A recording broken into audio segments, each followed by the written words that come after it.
नमस्कार दर्शकों, आप सभी का फिर से स्वागत करता हूं आपके अपने YouTube चैनल धनु एस्ट्रो ऑनलाइन के ऊपर। पेड वीडियो एनालिसिस एक जातक हैं उत्तर भारत में, उन्होंने हमसे संपर्क करा और अपनी जन्म कुंडली का पेड वीडियो एनालिसिस करने के लिए बताया। इस वजह से आज मैं आप सभी के सामने इनकी जन्म कुंडली का पेड वीडियो एनालिसिस करने के लिए उपस्थित हुआ हूँ। अगर आप भी इनकी तरह अपनी जन्म कुंडली का पेड वीडियो एनालिसिस करवाना चाहते हैं तो स्क्रीन के ऊपर दिखाए नंबर पर तुरंत से संपर्क करिए। हमेशा की तरह आज भी दोहराऊंगा, अगर पहली बार इस चैनल पर आए हैं तो सब्सक्राइब करिए, बेल आइकन प्रेस करिए, वीडियो को लाइक करिए, वीडियो को अंत तक देखिए। अपने मित्रों तथा रिलेटिव के साथ वीडियो को शेयर करना ना भूलें। कोई सुझाव देना चाहते हैं तो कमेंट बॉक्स में आपका स्वागत है। अगर अभी तक आपने हमें सोशल मीडिया पर फॉलो ना किया हो तो नीचे डिस्क्रिप्शन तथा वीडियो के अबाउट सेक्शन में सोशल मीडिया के लिंक्स आपको मिल जाएंगे, वहां जाकर आप हमें फॉलो कर सकते हैं। चलिए ज़्यादा समय व्यर्थ ना करते हुए इनकी जन्म कुंडली का अध्ययन शुरू कर देते हैं। इनकी जन्म की तारीख है 3 मार्च 1983। जन्म का समय है सुबह 4:31। इन्होंने अपना नाम तथा जन्म स्थान देने के लिए मना करा था, इस वजह से इनका नाम और जन्म स्थान में नहीं दे पाऊंगा। ज्योतिष विद्या के कुछ पहलुओं पर आपकी नज़र पड़ेगी, इस वजह से वीडियो को अंतिम हिस्से तक ज़रूर देखिए। इनके प्रश्नों पर जाएं इससे पहले इनकी जन्म कुंडली की तथा इनके जन्म की कुछ डिटेल्स मैं आपको बता देता हूँ। ये एक पुरुष की कुंडली है, जैसे कि आप देख रहे हैं चंद्रमा इनके 7 नंबर लिखा है, वहाँ पर बैठे हैं। 7 नंबर यानी कि तुला राशि, मकर लग्न की कुंडली और तुला राशि है इनकी। कृष्ण पक्ष की चतुर्थी को इनका जन्म हुआ है। कृष्ण पक्ष की चतुर्थी यानी कि चंद्रमा इनके शुभ ग्रह माने जाएंगे। कृष्ण पक्ष की अष्टमी तक चंद्रमा पक्ष बल से मजबूत कहे जाते हैं, इस वजह से इनके चंद्रमा पक्ष बल से मजबूत और शुभ ग्रह कहे जाएंगे। चित्रा नक्षत्र के चतुर्थ चरण में इनका जन्म हुआ है। चित्रा नक्षत्र मंगल का नक्षत्र होता है। बालवकरण वृद्धि योग अंग्रेजी वार के हिसाब से देखें तो इनका थर्सडे यानी कि गुरुवार कहा जाएगा, लेकिन हमारे शास्त्र के हिसाब से देखें तो सूर्योदय से सूर्योदय का मान होता है, इस वजह से इनका जन्म बुधवार की रात्रि को हुआ है, इस वजह से बुधवार मान्य कहा जाएगा। तुला राशि क्योंकि शूद्र वर्ण की राशि कही जाती है, इस वजह से इनका वर्ण शूद्र वर्ण है। वृद्धि योग बालवकरण। अब आ जाते हैं इनकी जन्म कुंडली के ऊपर, इनकी थोड़ी सी ग्रह स्थितियों पर विचार कर लेते हैं, उसके बाद इनके प्रश्नों के ऊपर जाएंगे। लग्न में 10 नंबर लिखा है, 10 नंबर यानी कि मकर राशि, ये चर राशि होती है। राशि होते हैं शनिदेव, जो कि जाकर के 10वें भाव में उच्च राशि में, बहुत बलवान स्थिति। लग्न का मान देखें तो 0.1 पर यानी कि अंश बल से लग्न बहुत ही कमज़ोर है, लेकिन लग्नेश शनि जाकर के 10 पॉइंट पर मित्र की राशि में उच्च राशि में कुमार अवस्था में केंद्र में जाकर के शश महापुरुष योग बनाते हुए बेहतरीन स्थिति में शनिदेव यहाँ पर लग्नेश दिखाई दे रहे हैं।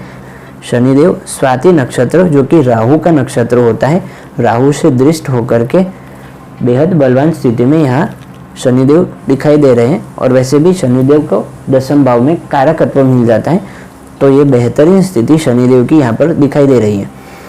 लग्न की बात करें तो लग्न थोड़ा सा कमज़ोर यहाँ पर ज़रूर दिखाई दे रहा है, और 0 अंश पर होने की वजह से ये बदलाव की स्थिति में था।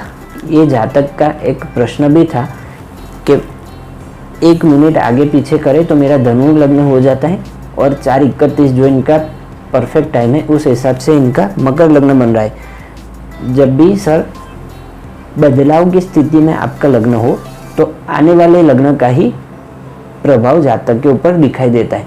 जो बीत गया है उसका प्रभाव नहीं मिलता, जो आने वाला होता है उसी का प्रभाव हमें देखने को मिल जाता है।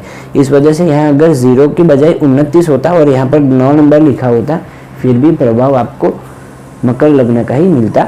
लग्न में देखें तो बुध देव जाकर के बैठे हैं। बुध देव षष्ठेश और भाग्येश होते हैं। भाग्येश का लग्न भाव से संबंध बनना बेहद बेहतरीन स्थिति बना देता है। हालांकि वो 6वें भाव के अधिपति भी होते हैं, तो थोड़ा बहुत बीमारियों का साथ भी जीवन में देखने को मिले, ऐसा संभव हो सकता है।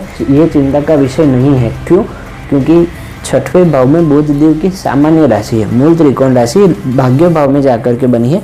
भाग्य भाव के अधिपति का लग्न भाव में आकर के बैठना बहुत बेहतरीन स्थिति, और वहाँ पर बुध देव को दिग्बल भी प्राप्त हो जाता है, और समय बल के हिसाब से भी बुध देव यहाँ पर बहुत बलवान स्थिति में दिखाई दे रहे हैं। भाग्य का लग्न भाव से संबंध बन जाना यानी कि भाग्य आपके साथ रहता है, 2 कदम आपसे आगे भाग्य आपका चलता हो, ऐसी स्थिति कही जा सकती है। चलित चक्र में देखें तो बुध देव दूसरे भाव का प्रभाव दे रहे हैं, लेकिन ये भी चिंता का विषय नहीं है। भाग्येश का धन भाव में जाना ये भी एक महाधनी योग ही कहा जाता है, और ये भी बहुत बेहतरीन स्थिति कही जा सकती है। इस वजह से यहाँ पर बुध देव बहुत बेहतरीन स्थिति में, भले ही अंश बल से थोड़े से कमजोर, लेकिन मंगल के नक्षत्र में बैठे, मंगल भी अपने कारक भाव में परिवर्तन योग में बैठे, तो मंगल से भी बुध देव को यहाँ पर बल मिल रहा है, और बुध बहुत ही बेहतर स्थिति में, अंश बल में थोड़े से कमजोर है लेकिन बहुत बेहतर स्थिति में यहाँ पर दिखाई दे रहे हैं। आगे बात करें सूर्य नारायण की, तो सूर्य नारायण धन भाव में जाकर के शत्रु शनि की राशि में, शनि से दूर जाकर के अति शत्रु के होकर के बैठे हैं, और गुरु से वो केंद्र में जा रहे हैं। इस वजह से यहाँ पर थोड़ी सी पॉजिटिविटी सूर्य को मिल जाएगी, क्योंकि वो गुरु से केंद्र में है, तथा शुक्र और बुध जैसे दोनों शुभ ग्रह के बीच में शुभ कर्तरी योग में बैठे हैं। इस वजह से सूर्य को यहाँ पर पॉजिटिविटी मिल रही है। सूर्य जो कि सरकार के कारक है, सरकारी नौकरी के कारक हैं। सूर्य देखें तो 18 पॉइंट पर जाकर के अब तो वृद्ध अवस्था के हो गए। शतभिखा नक्षत्र जो कि राहु का नक्षत्र होता है, राहु से दृष्ट होकर के बैठे हैं। इस वजह से राहु के साथ सूर्य के इतने अच्छे संबंध नहीं होते, और शनि से दूर जाकर के शनि की राशि में बैठे, तो इस वजह से भी थोड़ा सा सूर्य को यहाँ पर कमजोरी मिल रही है। मंगल की बात करें तो मंगल मकर लग्न की कुंडली के लिए सर्वथा अकारक प्लेनेट होते हैं, क्योंकि 11वें और चतुर्थ भाव के अधिपति होते हैं। 6वें से 6वां यानी कि 11वां भाव होता है, और उसके अधिपति अकारक कहे जाते हैं अथवा मारक कहे जाते हैं। ऐसे मंगल तीसरे भाव में परिवर्तन योग में बैठे हैं। मंगल गुरु की राशि में और गुरु मंगल की राशि में बेहद बलवान स्थिति में और कारक भाव में बैठे हैं, तो बहुत बेहतर स्थिति में यहाँ पर आपके मंगल देव दिखाई दे रहे हैं। क्योंकि मंगल देव रात्रि के समय आपका जन्म हुआ है, तो वहाँ पर उन्हें समय बल भी मिल जाता है। इस वजह से मंगल यहाँ पर अधिक रूप से भी बलवान देखे जा रहे हैं। शुक्र उच्च राशि में जाकर के बैठे हैं। आपके लग्नेश उच्च राशि में, जो चंद्र राशि होती है, राशि होते हैं, वो भी उच्च राशि में, बेहद बलवान स्थिति।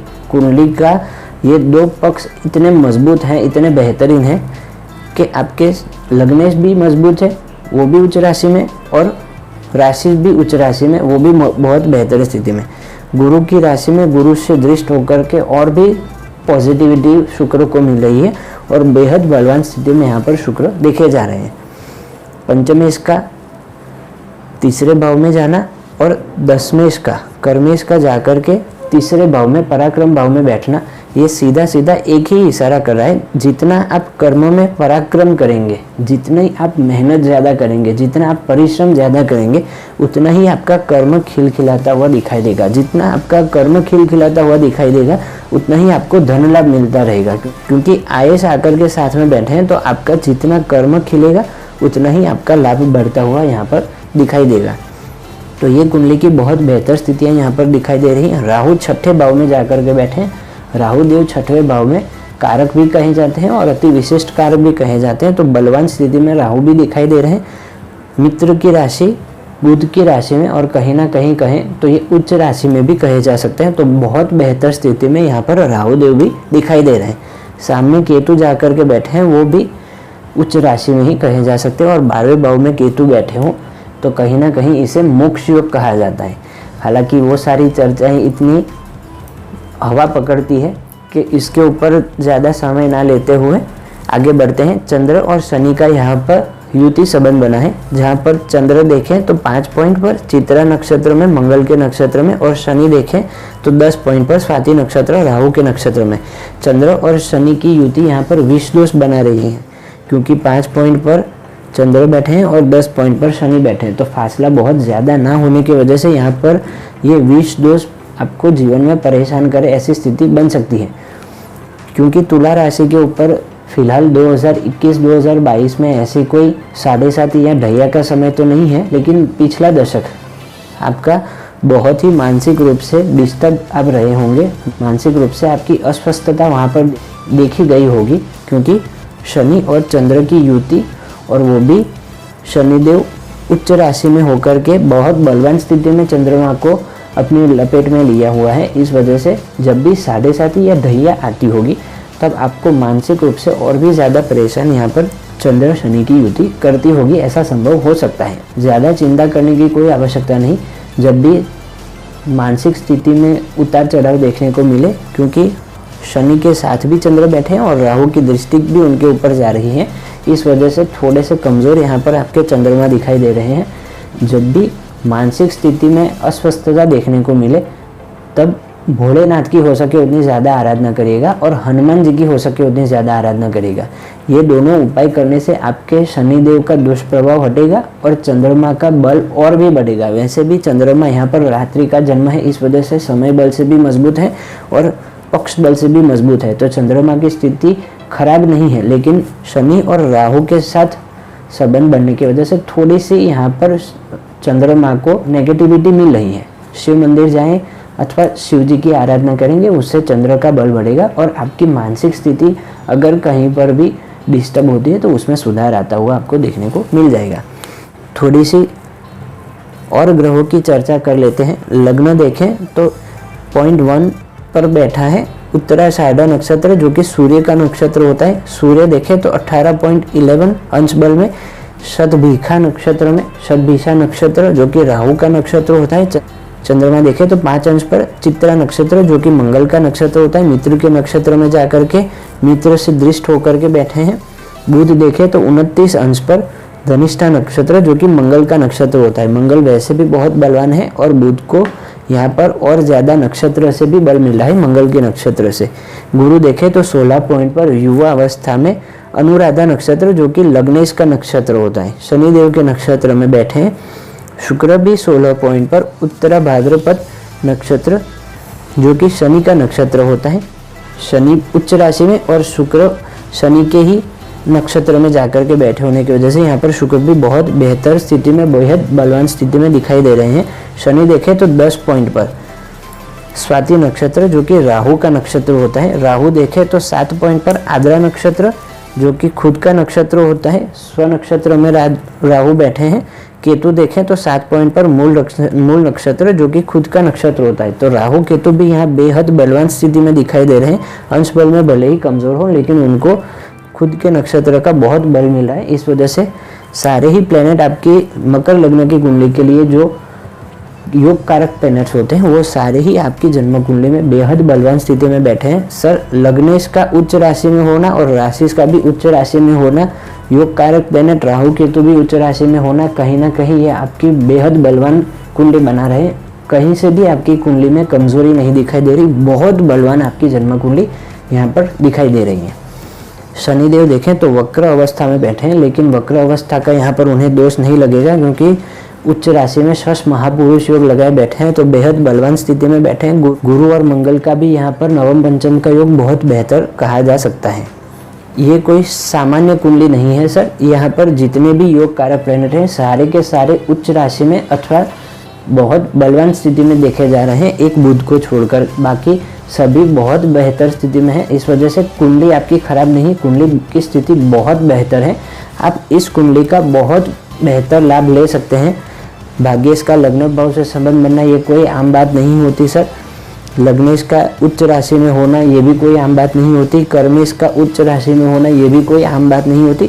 तो कुंडली की स्थिति बहुत बेहतर आपकी यहाँ पर दिखाई दे रही है। हालांकि गुरु को यहाँ पर थोड़ा सा कमजोर दिखाई दे रहे हैं गुरुदेव, क्योंकि शनि और केतु के बीच में आ जाने की वजह से उनको यहाँ पर पाप कर्तरी भी लग चुका है और गुरु यहाँ के कारक होकर के वहीं पर बैठे हैं, तो कारक भाव की नाश कर दे ऐसी स्थिति यहाँ पर गुरुदेव की दिखाई दे रही है। हालांकि ये सारी चिंता का विषय नहीं है, क्योंकि कुंडली की और स्थिति इतनी बेहतर है कि गुरु का यहाँ पर इतना बहुत बड़ा रोल रहेगा भी नहीं। चलिए एक बार आपके प्रश्न देख लेते हैं। इनका पहला प्रश्न है, गवर्नमेंट जॉब क्यों नहीं मिली, बहुत एग्जाम दिए थे। सर सूर्य आपकी जन्म कुंडली में इतनी बेहतर स्थिति में नहीं दिखाई दे रहे हैं जहाँ से आपको गवर्नमेंट जॉब का लाभ मिल पाता, क्योंकि सूर्य देव देखें तो भले ही शुभ कर्तरी में बैठे हैं लेकिन आपका लग्न भाव है वो पाप कर्तरी में है। एक तरफ सूर्य और केतु, यहाँ पर थोड़ी सी लग्न भाव की कमजोरी दिखाई दे रही है। लग्न भाव भी अंश बल में कमजोर है और पाप कर्तरी में है, तो थोड़ा सा यहाँ पर आपका लग्न का बल बढ़ाएंगे तो आपके जीवन में आ रही ऑब्स्टेकल्स, बाधाएं हटेंगी और आपको जीवन में निरंतर सफलता देखने को मिल पाएगी।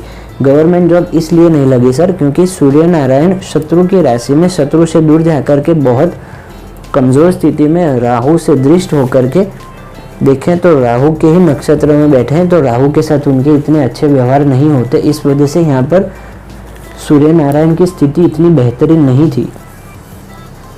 प्रथम, दसम, नवम अथवा पंचम, ये 4-5 भाव ऐसे होते हैं जहाँ पर सूर्य नारायण बैठे हो, मित्र की राशि अथवा स्वराशि में बैठे हो अथवा उच्च राशि में बैठे हो, तब जाकर के ही सरकारी नौकरी का लाभ मिले, ऐसी स्थिति देखी जाती है। इस सरकारी नौकरी का ख्वाब इस वजह से पूरा नहीं हुआ क्योंकि सूर्य की स्थिति इतनी बहुत बेहतरीन नहीं है। और आपने प्रश्न पूछा है कौन सा बिजनेस कर सकता हूँ। व्यापार के लिए अगर आप देखें तो शनिदेव का व्यापार कर सकते हैं। शनिदेव का व्यापार होता है पेट्रोलियम से जुड़ा हुआ, एंटीक चीज़ों से जुड़ा हुआ, लोहे से जुड़ा हुआ। शुक्र के आधार पर भी कोई भी व्यापार करना चाहें तो आप कर सकते हैं। शुक्र के व्यापार होते हैं किसी बॉलीवुड हॉलीवुड में कोई चमक दमक वाली चीज़ों में कुछ प्रोवाइड करना, कुछ ऐसी चीज़ों का व्यापार करना जिसका बॉलीवुड हॉलीवुड से कनेक्शन हो, कैमरा से जुड़ा हुआ कोई भी काम करना, स्त्री के श्रृंगार से जुड़ा हुआ कोई व्यापार करना, खाने पीने की चीज़ों का व्यापार करना, होटल लाइन का काम करना, ऐसी चीज़ों में भी आपका शुक्रदेव का बल यहाँ पर देखा जा रहा है तो आपको लाभ मिल सकता है। बुध देव की थोड़ी सी स्थिति कमज़ोर है लेकिन बुध देव भी बेहतर स्थिति में ही बैठे हैं, इस वजह से आप कोई भी व्यापार करेंगे तो उसमें आपको सफलता ही देखने को मिल पाएगी। एक बार षडबल पर दृष्टि डाल देते हैं। षडबल में सबसे बलवान प्लेनेट आपके शनिदेव बनते हैं और उसके बाद बुध देव बन रहे हैं। इस वजह से बुध ग्रह के आधार पर भी आप व्यापार करते हैं तो उसमें भी सफलता मिल सकती है। बुध देव का व्यापार क्षेत्र होता है फिक्स डिपॉजिट करना, म्यूचुअल फंड्स, स्टॉक मार्केट, किसी को शिक्षा देना, परामर्श देना, कंसल्टेंसी देना, जैसे एस्ट्रोलॉजर, ऐसा भी कुछ आप अगर काम करें तो उसमें भी आपको लाभ मिल सकता है। स्टॉक मार्केट, आपने आगे प्रश्न पूछा हुआ है कि स्टॉक मार्केट में इन्वेस्टमेंट करना सही रहेगा या नहीं रहेगा, तो सर बेहतरीन रहेगा। पंचम भाव से स्टॉक मार्केट का विचार करते हैं, उसके अधिपति उच्च राशि में जाकर के बैठे हैं और बुध देव कारक होते हैं स्टॉक मार्केट के, वो भी बेहतर स्थिति में षडबल में सेकेंड नंबर पर बलवान ग्रह है। तो इस वजह से आप स्टॉक मार्केट में भी निवेश बिल्कुल ही कर सकते हैं। लॉन्ग टर्म वाली प्रोसेस में जो इन्वेस्टमेंट हो वो करिएगा। इंट्राडे जो कि आज लिया और आज ही बेच दिया, जो कि आज परचेज किया और आज ही सेल आउट कर दिया, ऐसे कोई इंट्राडे में इन्वेस्टमेंट करना इतना बेनिफिशियल नहीं रहेगा आपके लिए। लॉन्ग टर्म इन्वेस्टमेंट जो कहते हैं वो करेंगे तो स्टॉक मार्केट में आपको और ज़्यादा बेहतर सफलता देखने को मिल पाएगी। सबसे बेहतर लाभ मिले ऐसी स्थिति बन सकती है। लाभेश आपके मंगल जाकर के पराक्रम भाव में मित्र की राशि में मित्र के साथ परिवर्तन योग में बैठे हैं। इस वजह से अगर आप मंगल ग्रह के आधार पर भी कोई व्यापार करना चाहें, जैसे कि खून से जुड़ा हुआ कोई व्यापार, चाहे कोई बिल्डिंग मटेरियल से जुड़ा हुआ कोई कारोबार, चाहे कंस्ट्रक्शन करना, चाहे प्लॉटिंग का काम करना, प्लॉट बेचना, प्लॉट परचेज करना, बिल्डिंग बनाना, बिल्डर का काम करना, खून से जुड़ा हुआ कोई व्यापार करना, छोटे भाई के साथ अगर कोई व्यापार कर सके, तो ऐसी सारी स्थितियां मंगल देव वहाँ पर बैठे होने की वजह से उसमें भी आपको लाभ दे सकते हैं। इस वजह से आप मंगल, शुक्र और शनि के आधार पर कोई भी व्यापार करेंगे तो उसमें आपको सफलता मिल सकती है। बुध ग्रह के आधार पर भी आप व्यापार करेंगे तो उसमें आपको सफलता मिल सकती है। आपने लिखा है ऑनलाइन वर्क इज लकी और नॉट। बिल्कुल निश्चित रूप से ही लकी है सर, क्योंकि शनिदेव के ऊपर मंगल की दृष्टि जा रही है। ये टेक्निकल माइंड बना देते हैं और ऑनलाइन जो वर्क आप बोल रहे हैं उसमें निश्चित ही आपको लाभ मिलता हुआ दिखाई देगा। आपने आगे लिखा है आपके पत्नी का स्वास्थ्य थोड़ा सा कमज़ोर रहता है और बच्चे कितने होंगे ये भी आपने जानना चाहा है। सर आपकी पत्नी जी का स्वास्थ्य क्यों खराब रहता है, उसकी प्रबल वजह है चंद्रदेव का सप्तम भाव से हम विचार करते हैं जीवन साथी का। चंद्रदेव की कर्क राशि बनी है, जाकर के 10वें भाव में शत्रु तो नहीं कहेंगे लेकिन सम अवस्था का संबंध होता है शुक्र और चंद्र का। चंद्रमा चतुर्थ भाव में दिग्बल प्राप्त करते हैं और चंद्रमा सामने बैठे होने की वजह से दिग्बल से पूरी तरह से यहाँ पर विहीन हो गए, तो ये कमजोर पॉइंट हुआ और शनि देव के साथ उनकी युति हो गई। चंद्रमा तुरंत ही पकड़ में आ जाए ऐसा ग्रह होता है, और शनि के साथ युति और राहु की दृष्टि, मंगल की भी दृष्टि आपके चंद्रमा पर जा रही है, तो तीनों ही पापक ग्रहों की दृष्टि आपके चंद्रमा पर जा रही है जो कि आपके सप्तम स्पंद है। इस वजह से आपकी पत्नी का स्वास्थ्य थोड़ा सा उतार चढ़ाव वाला रहता होगा सर, और कोई भी यहाँ पर बहुत दिक्कत वाली चीज़ नहीं है। 6वें भाव से भी हम स्वास्थ्य का विचार करते हैं, बीमारियों का विचार करते हैं। 6वें भाव के अधिपति बुध जाकर के लग्न में बैठकर सप्तम भाव को देख रहे हैं, तो ये भी बीमारियां देने वाला एक इंडिकेशन दे सकते हैं। आगे हमने पूछा है कितने बच्चे होंगे बॉय एंड गर्ल, तो इसके लिए गुरुदेव की दृष्टि जा रही है आपके पंचम भाव पर। पंचम भाव से हम संतान का विचार करते हैं। पंचम भाव में 2 नंबर लिखा है, यानी कि वृषभ राशि। वृषभ राशि के अधिपति होते हैं शुक्रदेव जाकर के उच्च राशि में, लेकिन शुक्रदेव होते हैं स्त्री ग्रह और गुरुदेव की दृष्टि जा रही है आपके पंचम भाव पर। गुरुदेव होते हैं पुरुष ग्रह, तो दोनों ही संतति का लाभ आपको मिलेगा जीवन में, ऐसी स्थिति बन सकती है। पुरुष और स्त्री दोनों प्रकार की संतति का आपको लाभ जीवन में मिलता हुआ दिखाई दे रहा है। पहली संतति स्त्री हो, उसके बाद दूसरी संतति पुरुष की हो, ऐसा भी संभव हो सकता है। आपने आगे पूछा है पेरेंटल प्रॉपर्टी मिलने में कोई प्रॉब्लम होगी क्या। पैतृक संपत्ति का विचार हम धन भाव से करते हैं। धन भाव के अधिपति होकर के शनिदेव 10वें भाव में जाकर के उच्च राशि में बैठे हैं, तो सर आपको ही लाभ मिलने वाला है। चंद्रमा के साथ बैठे हैं तो आपकी पत्नी जी को भी लाभ मिलने वाला है। पैतृक संपत्ति कहीं नहीं जाने वाली सर, आपको निश्चित ही मिलने वाली है, क्योंकि सूर्य नारायण वहाँ पर जाकर के बैठे हैं। तो ऐसा हो सकता है कि थोड़े से वाद विवाद हो जाए, थोड़ा सा मन मुटाव हो जाए, आपके पैतृक संपत्ति के जो भी हिस्सेदार हो उसके साथ आपके थोड़े से संबंधों में खटास आ जाए, ऐसा हो सकता है। अन्यथा आपको ही पूरा लाभ मिलने वाला है, ये संभव निश्चित ही हो सकता है। एक और ज्योतिषी सूत्र है सर, धनेश अगर जाकर के कर्म भाव से संबंध बना ले, कर्म भाव में बैठ जाए, तो ये भी एक प्रकार से बहुत बेहतर राजयोग कहा जाता है। अगर धन भाव के अधिपति 10वें भाव में आते हैं, तो यानी 10वां भाव होता है पिता का भाव। पिता भाव में बैठ करके माता के भाव के ऊपर वो दृष्टि डालेंगे, तो दोनों ही प्रकार से आपके पिताजी और आपके माताजी का आपके धन से लाभ मिलता हुआ दिखाई देगा। इस वजह से आपकी जितनी भी आयु माताजी और पिताजी की होगी, वहाँ तक आपको आपके माताजी और पिताजी का आपको सुख मिलेगा, तथा आपके धन से, आपके स्व उपार्जित धन से आप जो आय करेंगे उससे भी आपके माताजी और पिताजी को लाभ मिलता हुआ दिखाई देगा। इस वजह से ये एक प्रकार से कुल दीपक का काम करता है। ये योग होता है ना, वो एक प्रकार से कुल दीपक का काम करता है। आपकी आय से आपके फैमिली मेंबर्स का आप भरण पोषण करें, ये ऐसा कुंडली का योग भी आपकी जन्म कुंडली में बना हुआ है। आपने आगे लिखा है my health issues and remedies. Health issues के बारे में सर राहु देव जाकर के बैठे हैं 6वें भाव में, तो कोई ना कोई दीर्घकालिक रोग भी दे सकते हैं, निरंतर कोई ना कोई रोग दे सकते हैं। बुध देव की यहाँ पर राशि बनी है, तो स्किन और दांत से जुड़ा हुआ कोई भी प्रॉब्लम दे, ऐसी भी स्थिति बन सकती है। पर अष्टम भाव में आपके 5 नंबर लिखा है, 5 नंबर यानी कि सिंह राशि, उसके अधिपति सूर्य नारायण बनते हैं। सूर्य नारायण हड्डियां और हृदय के कारक होते हैं, तो ये दोनों भी आपको कहीं ना कहीं परेशान करे जीवन में, ऐसा भी संभव हो सकता है। रेमेडीज के लिए हर रोज सूर्य नारायण का आदित्य हृदय स्तोत्र का पाठ कर सकते हैं आप। सूर्योदय के बाद सोने में दिक्कतें आ सकती हैं, सूर्य नारायण और कमज़ोर हो सकते हैं, तो सूर्योदय से पहले उठना शुरू कर दीजिए। बुधवार के दिन किसी भी गणेश जी के मंदिर अथवा तो शिव मंदिर जाएंगे, तो वहाँ पर भी शायद गणपति जी होते ही हैं, तो हर रोज़ शिव मंदिर तो जाना ही है आपको। अन्यथा बुधवार के दिन आप गणपति जी के मंदिर जाकर भी राहु और बुध जन्य जितनी भी परेशानियां हैं उसमें कहीं ना कहीं कमजोरी ला देंगे, और परेशानियां हटेंगी तो आपका स्वास्थ्य भी ठीक रहेगा। स्वास्थ्य ठीक रहेगा तो और भी जीवन आपका बेहतरीन होता हुआ आपको दिखाई देगा। आपने पूछा है आगे how much wealth I can gain, यानी कि आप कितनी संपदा खुद के बलबूते पर बना पाएंगे। सर बहुत बेहतरीन है, आपके लग्नेश उच्च राशि में और आपके कर्मेश भी उच्च राशि में मंगल जैसे ग्रह कारक भाव में जाकर के बैठे हैं। गुरुदेव का जब भी संबंध 11वें भाव से बनता है तो वो भी बेहतर स्थिति कही जा सकती है।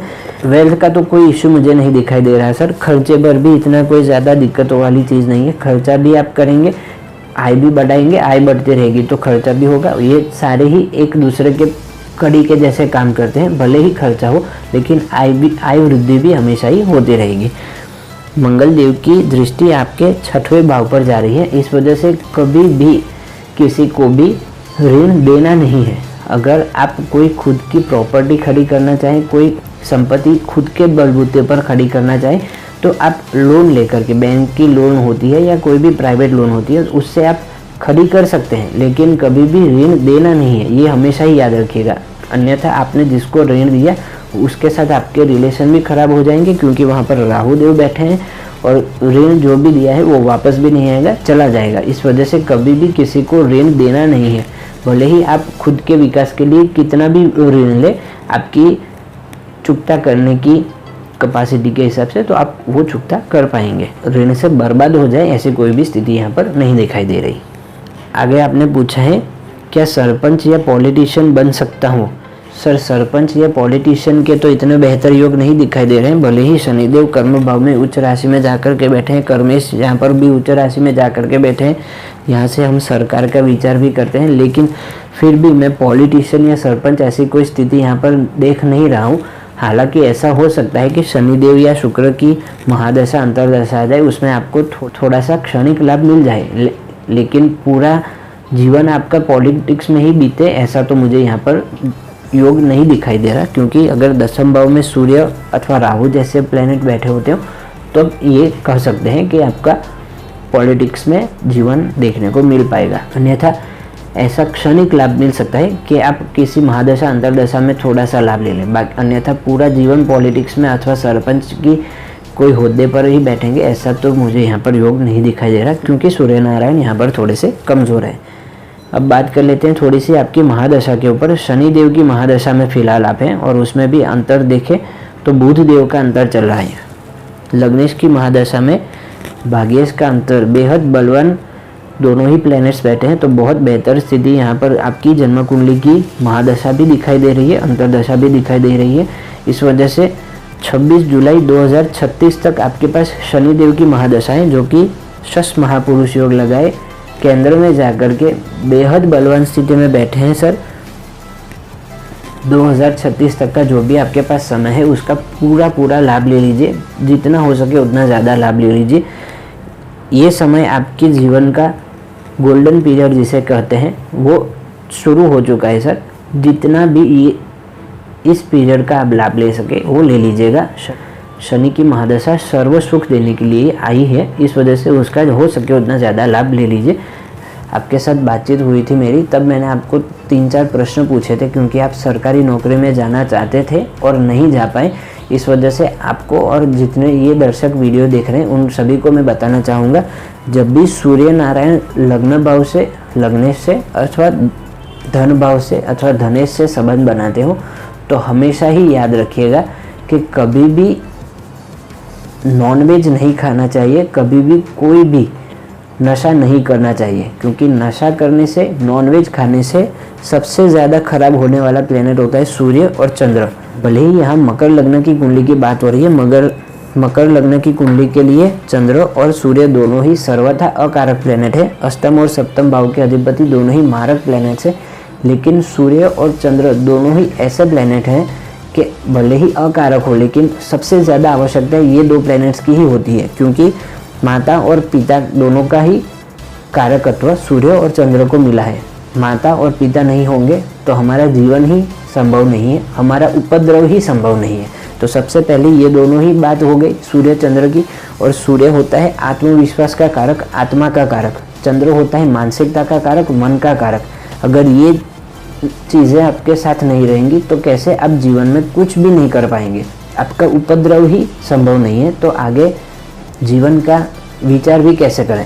इस वजह से सूर्य और चंद्र दोनों का बल बढ़ाने के लिए सबसे पहला काम करना है, रात्रि में 10 बजे के बाद सो जाना और सुबह 5 बजे से पहले उठकर सूर्य नारायण का स्वागत करना, सूर्य नारायण को अर्घ्य प्रदान करना, आदित्य हृदय स्तोत्र का पाठ करना, शिव मंदिर जाना। ये सारी दिनचर्या में आप चीज़ें ले लीजिए। हर रोज़ मंदिर जाना, शिव मंदिर हर रोज़ जाना कभी भी छोड़ना नहीं है, क्योंकि चंद्रमा की स्थिति यहाँ पर थोड़ी सी कमज़ोर दिखाई दे रही है।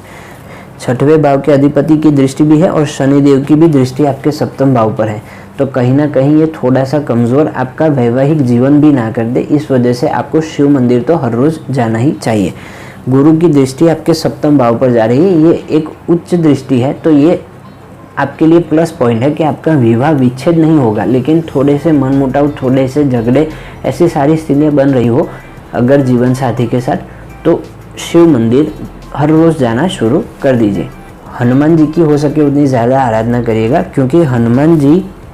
क्योंकि शनिदेव को रूल हनुमान जी करते हैं, और हनुमान जी की जितनी आराधना करेंगे उतने आपके लग्नेश और लग्न भाव मजबूत होगा। जितना लग्नेश और लग्न भाव मजबूत होगा उतनी ही आपकी पर्सनालिटी और निखर कर आएगी और बेहतर आएगी, और आपका जीवन में उत्थान होता हुआ आपको दिखाई देगा। और फिलहाल तो आपकी शनि की महादशा भी चल रही है, तो निश्चित ही आपको शनिदेव को बल बढ़ाने के लिए भी हनुमान जी के शरण में आपको चले जाना चाहिए। कुंडली की स्थिति खराब नहीं है, कुंडली बहुत बेहतरीन है। आपकी पत्नी बहुत लकी है, बहुत नसीबदार है कि ऐसी जन्म कुंडली आपकी है और आपके साथ उनका विवाह संपन्न हुआ है। इस वजह से हो सके उतना ज़्यादा पराक्रम करिए। जैसे मैंने बताया, पराक्रम और लाभेश का यहाँ पर परिवर्तन हुआ है, और कर्मेश लाभेश का युति संबंध बना है, और कर्मेश जाकर के पराक्रम भाव में बैठे हैं। जितना पराक्रम आप ज़्यादा करेंगे, जितनी आपकी एफर्ट्स ज़्यादा होगी, जितना पसीना बहाएंगे, जितना आपका डेडिकेशन ज़्यादा होगा, उतना ही जीवन में और निरंतर सफलता मिलते हुए आपको दिखाई देती रहेगी। चलित चक्र में जैसे मैंने बताया था कि बुध देव एकमात्र ऐसे प्लेनेट है जो कि अपनी राशि परिवर्तन कर रहे हैं, अन्यथा सभी ग्रह एज इट इज ही अपने स्थान में दिखाई दे रहे हैं।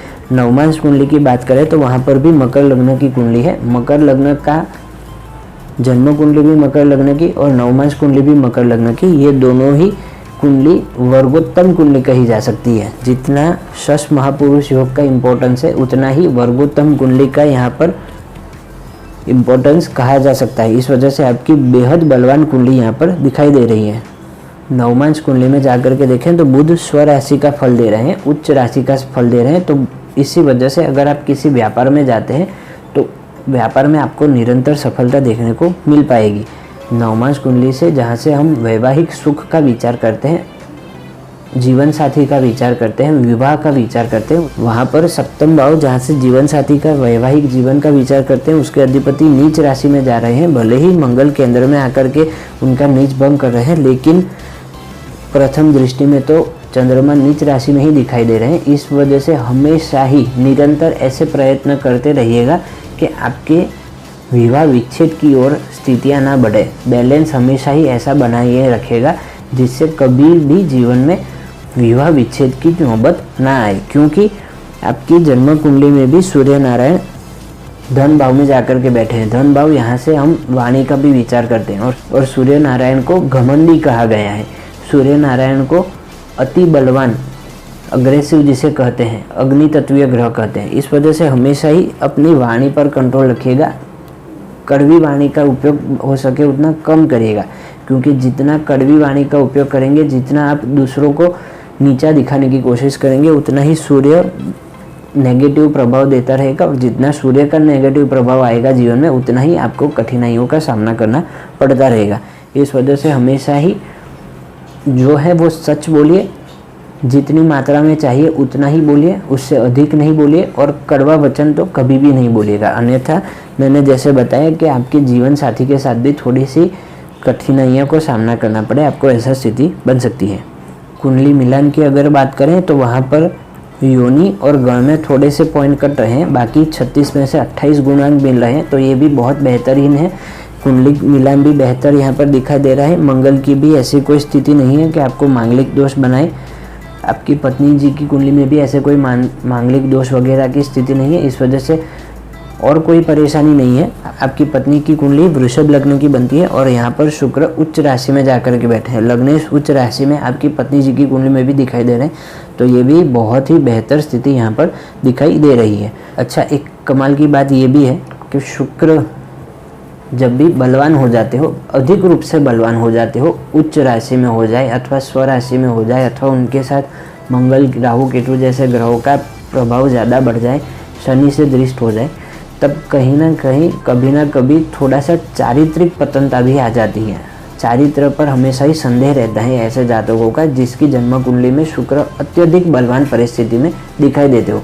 इस वजह से आपको खुद को और आपकी धर्मपत्नी जी दोनों को ही अपने चारित्र पर हमेशा ही काम करना चाहिए, हमेशा ही कंट्रोल में रहना चाहिए, क्योंकि शुक्र भटकाव कर देता है, शारीरिक सुख की इतनी चाहत बढ़ा देता है कि वहाँ चारित्रिक पतनता भी देखने को मिल जाती है। और आप दोनों की कुंडली में शुक्र उच्च राशि में बहुत बेहद बलवान स्थिति में दिखाई दे रहे हैं। इस वजह से दोनों को ही ये काम करना होगा कि कहीं आपके चारित्र पर संदेह ना हो जाए।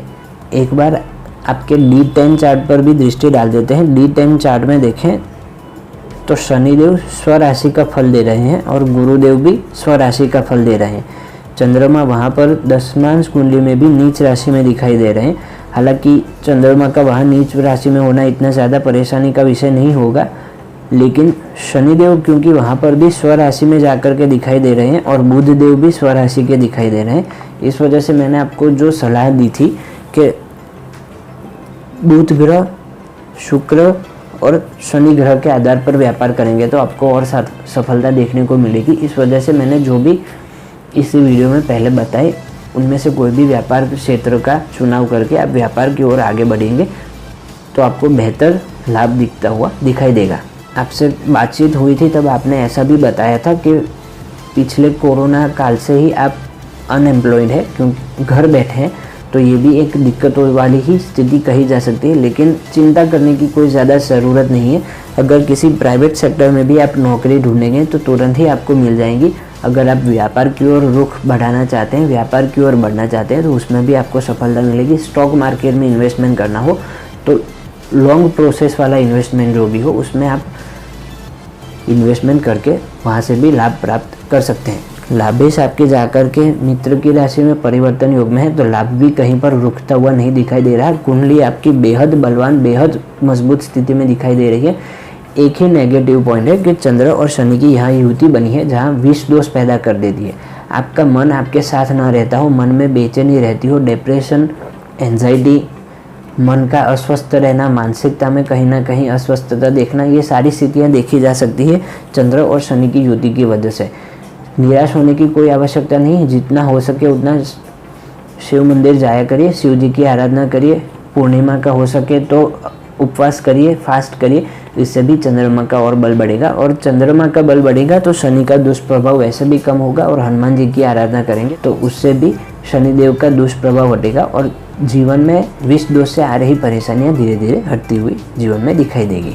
अगर आप भी अपनी जन्म कुंडली का ऐसे ही अध्ययन करवाना चाहते हैं तो स्क्रीन के ऊपर दिखाए नंबर पर तुरंत से संपर्क करिए। ऐसे ही आपकी भी जन्म कुंडली का विस्तार से पेड वीडियो एनालिसिस करने के लिए मैं उपस्थित होऊंगा। तब तक बने रहिए इस चैनल के साथ, सुरक्षित रहिए, सलामत रहिए। नमस्कार।